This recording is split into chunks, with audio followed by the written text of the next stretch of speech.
Ons lees die oordenking vir 11 Desember uit Die Here is my herder met die vriendelike vergunning van Lizet Murray.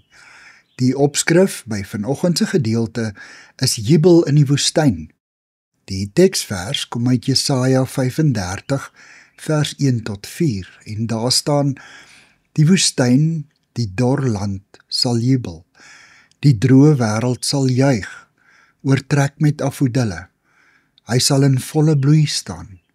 Hy sal juig en sing. Hy sal die pragt van die Libanon hê, die skoonheid van Karmel en Saron.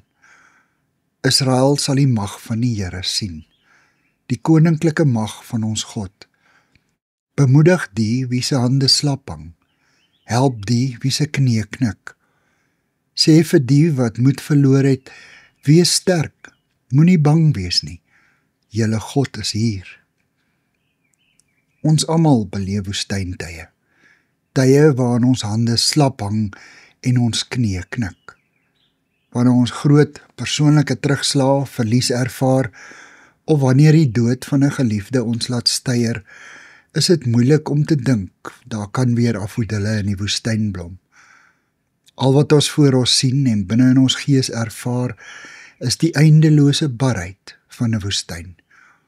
Daar is nie 'n sprietjie in sig nie. Ons gees is uitgedor en verskroei en ons smag na water.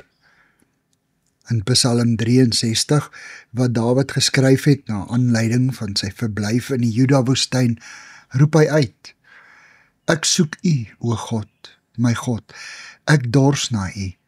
Ek smag na U soos in 'n dor en droë land. Dawid se geloof in God is onwrikbaar.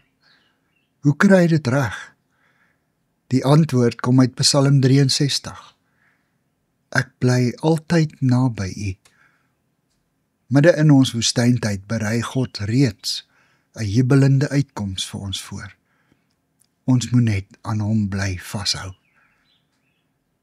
Here, ek wil altyd naby aan U bly. Dankie vir die uitkoms wat U sal gee. Amen. Dankie vir die saamkuier. Ek deel Lizet se kontak en webblad besonderhede in die inligtingsparagraaf van hierdie voorlesing. Daar is ook skakels na voorlesings van Lizet se ander publikasies wat op hierdie platform beskikbaar is.